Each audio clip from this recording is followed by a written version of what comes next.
वृंदावन का देखिए प्रवेश का नियम है। आप यदि वृंदावन जाओ, अभी लोग क्या करते हैं, वृंदावन गए, अब बहुत कम लोग होंगे जाके बिहारी जी के दर्शन कर आए, और बिहारी जी के दर्शन करके सीधे कहाँ पहुंच गए, प्रेम मंदिर।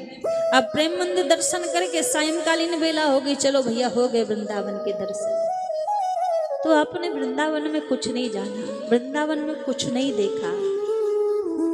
वृंदावन प्रवेश का पहला तो देखो एक नियम है, जब आपको वृंदावन में प्रवेश मिलेगा, वृंदावन का पहला नियम है, आज इसको आप लिख के ले जाओ या याद करके ले जाओ, जब वृंदावन जाओ तो पहले ये कार्य करना है, उससे प्रवेश आपको मिलेगा निज वृंदावन में। पहला कार्य आपको वृंदावन में करना है, जैसे ही आप ब्रज में जाओ तो पहला कार्य रज रानी को प्रणाम करना है, ब्रज की रज को प्रणाम करना है। दूसरा कार्य ब्रज की लता पताओं को प्रणाम करना है, क्योंकि उनके बिना कृपा नहीं हो सकती श्री जी की। और तीसरा कार्य आपको करना है, किसी भी एक ब्रजवासी को प्रणाम करना है, क्योंकि भगवान कहते हैं ब्रजवासी मेरे प्राण धन है। और चौथा कार्य आपको करना है, यमुना जी को प्रणाम करके यमुना स्नान करना है। फिर पांचवा कार्य आपको करना है, सबसे पहले किसका दर्शन आपको ब्रज में करना है, श्री गोपेश्वर महादेव का दर्शन करना है।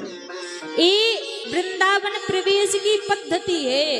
इसके बाद आप किसी भी मंदिर में दर्शन करने के लिए चले जाओ, आपको वहां प्रवेश मिल जाएगा।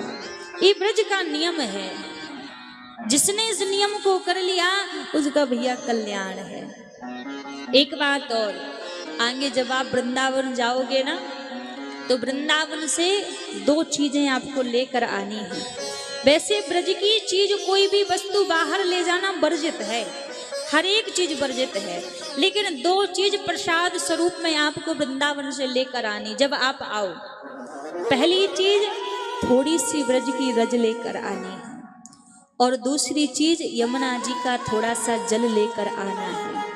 आपको उस ब्रज की रज का करना क्या है, अपने पूजा घर में रखना है ब्रज की रज को, और नित्य प्रति उसी ब्रज की रज को थोड़ा सा मुख में डालना है और थोड़ा सा मस्तक पर लगाना है। और रोज जो यमुना जल है उस यमुना जल को भी थोड़ा सा अपने मुख में डालना है। आप ऐसा यदि करोगे ना, तो रज रानी की और यमुना महारानी की इतनी अतिशीघ्र कृपा होगी कि आपको प्रभु की भक्ति प्रदान होगी। मन बड़ी जल्दी निर्मल हो जाएगा, क्योंकि हमारे वृंदावन में केवल 3 ही सरकार है, 3 ही रानी है, और चौथी किसी की चलती नहीं है ब्रज में। तीनों रानी की सरकार है, और चौथी श्याम सुंदर की भी चलती नहीं है वहां पे। 3 रानी कौन कौन सी हैं? पहली रानी है हमारे वृंदावन में रज रानी, जो ब्रज की रज है, और दूसरी रानी है हमारे वृंदावन में यमुना महारानी, जो यमुना पुलिन पर जो बैठकर श्यामा श्याम को याद करे तो यम के दूत भी वहां से आपको लेकर नहीं जा सकते।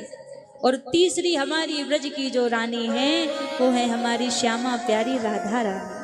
ये 3 ही हमारी ब्रज की रानी है, और इन तीनों की ही सरकार पूरे ब्रज में चलती है। ठाकुर जी भी नतमस्तक रहते हैं हमारी राधा रानी के सामने। वृंदावन में रहने के लिए ठाकुर जी को भी राधा रानी से आज्ञा लेनी होती है, प्रवेश मांगना होता है, तब हमारे ठाकुर जी को वृंदावन में प्रवेश मिलता है, वरना हमारे ठाकुर जी को भी वृंदावन में प्रवेश नहीं मिलता। हमारे संत तो ब्रज के पहले ही कह देते हैं, भैया आना मत या वृंदावन में। यदि संसार के बनकर रहना चाहते हो तो वृंदावन में आने की गलती मत करना। यदि वृंदावन में आ गए और कभी वृंदावन की उन कुंज गलियों में डोलते हुए वो काली कमली वाला मुरली मनोहर किसी मोड़ पर मिल गया ना, तो दुनिया के काम के नहीं बचोगे, आप दुनिया के योग्य नहीं बचोगे। फिर यदि उसने देख लिया, वो कहीं मिल गया ब्रज में, क्योंकि वृंदावन में आने का रास्ता तो है, पर वहां से बाहर जाने का रास्ता नहीं है। प्राणी आ सकता है ब्रज में, पर ब्रज से बाहर नहीं जा सकता। आपका तन तो ब्रज से बाहर चला जाएगा, लेकिन भैया आपका मन वृंदावन से कभी बाहर नहीं जा सकता है। ये ब्रज की महिमा है।